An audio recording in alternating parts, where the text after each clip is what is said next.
Hello students. आज इस video में हम बात करने जा रहे हैं रेशियो, ठीक है, एंड प्रोपोर्शन के बारे में। ठीक है, कि ये रेशियो क्या होता है और प्रोपोर्शन क्या होता है, रेशियो किसका लेते हैं, रेशियो की यूनिट क्या होती है, प्रोपोर्शन क्या होता है, प्रोपोर्शन के कितने टाइप्स हो सकते हैं, इन सारी चीज़ों के बारे में हम बात करेंगे। ठीक है, तो चलिए बिना किसी देरी के हम वीडियो को शुरू करते हैं। सबसे पहले बात कर लेते हैं रेशियो के बारे में। ठीक है, रेशियो क्या होता है? देखिए, रेशियो जो है दो नंबर्स के बीच का यानी दो चीज़ों का कंपैरिजन है डिवीजन के द्वारा। ठीक है, जैसे ये कोई नंबर है ए और इसका कंपैरिजन हम करते हैं बी से। ठीक है, तो इसको बोलते हैं रेशियो। ठीक है, अब जो है इसको हमको लिखने का ये जो तरीका होता है ये होता है ए डबल डॉट और बी, इसको पढ़ते हैं ए रेशियो बी। ठीक है, और जो है ये जो ए दिया है इसको बोलते हैं फर्स्ट टर्म। ठीक है, और जो ये बी दिया है इसको बोलते हैं सेकेंड टर्म। ठीक है, ये चीज़ आप याद रखिएगा कि रेशियो जो है, ठीक है, रेशियो सेम क्वांटिटीज़ का ही लिया जाता है। ठीक है, रेशियो जो है सेम क्वांटिटीज़ का ही लिया जाता है। जैसे रुपीस का, ठीक है, आपको अगर रेशियो लेना है पैसे के साथ तो आप नहीं ले सकते। ठीक है, या तो आप रुपीस को भी पैसे में चेंज कर दीजिए या फिर पैसे को रुपीस में चेंज कर दीजिए। ठीक है, क्योंकि जो रेशियो लेते हैं वो दो सेम क्वांटिटीज़ का रेशियो लिया जाता है। ठीक है, और अब बात कर लेते हैं रेशियो की यूनिट की। ठीक है, तो रेशियो का कोई यूनिट नहीं होता, ratio is a unitless quantity. ठीक है, अब ऐसा क्यों होता है? जैसे मान लीजिए अगर मैं बात करूं कि कोई 7 सेंटीमीटर है, कोई एक पाइप है जिसकी लंबाई 7 सेंटीमीटर है, वहीं पे कोई दूसरा पाइप है जिसकी लंबाई जो है मान लीजिए 4 सेंटीमीटर है। इसका अगर हम रेशियो लेते हैं दिस रेशियो टू दिस, मतलब इसका कंपैरिजन इसके मुकाबले करते हैं, तो ये हो गया 7/4, ये भी हो गया सेंटीमीटर और ये भी होगा सेंटीमीटर। तो यहाँ पे सेंटीमीटर से सेंटीमीटर कट जाएगा और ये हो जाएगा 7/4। ठीक है, और इसको पढ़ते हैं 7:4। ठीक है, चलिए अब देख लेते हैं हम लोग प्रोपोर्शन के बारे में।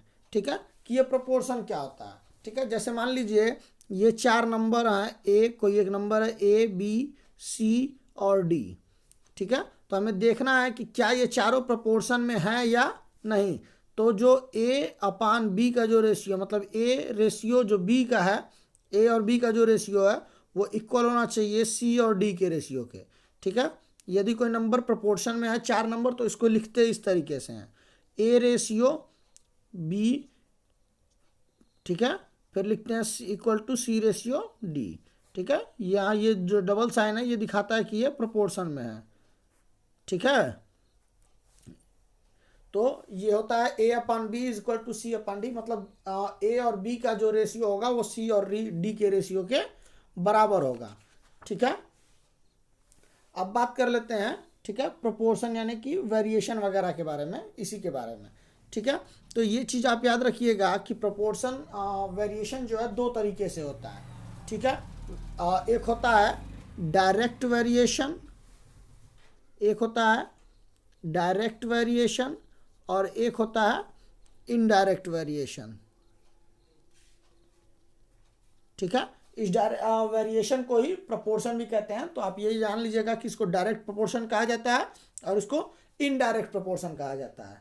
ठीक है, तो अब जानते हैं कि ये डायरेक्ट प्रोपोर्शन और इनडायरेक्ट प्रोपोर्शन क्या है। डायरेक्ट प्रोपोर्शन का मतलब ये होता है कि जब एक चीज़ बढ़ती है, ठीक है, मान लीजिए कोई क्वांटिटी है ए और ये बढ़ रही है। ठीक है, तो जो इसके इक्वल टू में जो क्वांटिटी होनी चाहिए बी, अगर ये भी बढ़ेगी तो इसको बोलते हैं डायरेक्ट क्वांटिटी और डायरेक्ट वेरिएशन यानी डायरेक्ट प्रोपोर्शन बोलते हैं।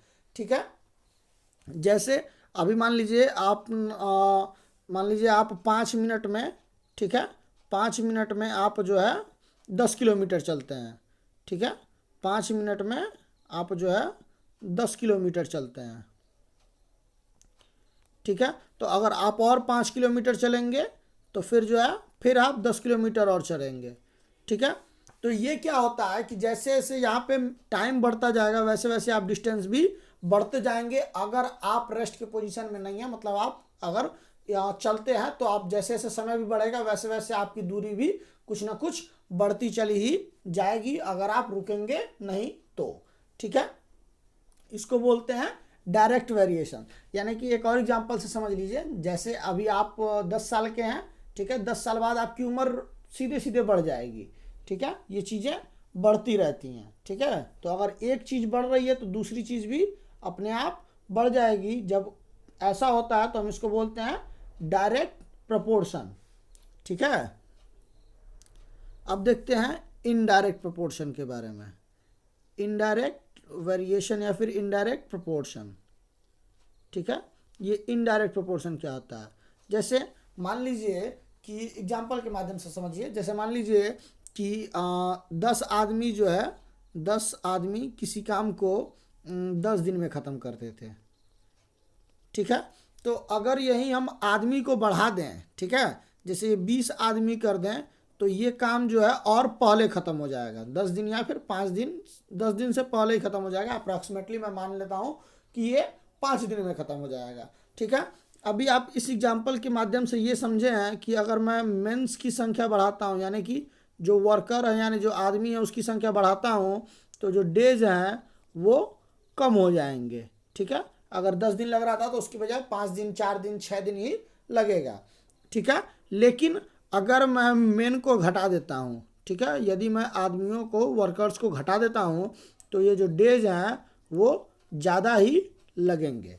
ठीक है, इसको बोलते हैं इनडायरेक्ट वेरिएशन या फिर इनडायरेक्ट प्रोपोर्शन, इनवर्स प्रोपोर्शन भी बोला जाता है। ठीक है, इससे क्या है, इसमें क्या है कि अगर एक वैल्यू बढ़ती है तो दूसरी वैल्यू घट जाती है, और एक वैल्यू अगर घटती है तो दूसरी वैल्यू बढ़ जाती है। ठीक है, तो उम्मीद करते हैं ये सारी चीज़ें आप समझ गए होंगे। अगर अभी भी आपको कोई दिक्कत है तो आप प्लीज़ हमें कमेंट करिएगा, हम आपकी सारी क्वेरीज को सॉल्व करने की पूरी कोशिश करेंगे। ठीक है, मिलते हैं आने वाले नेक्स्ट वीडियोज़ में। अभी के लिए धन्यवाद।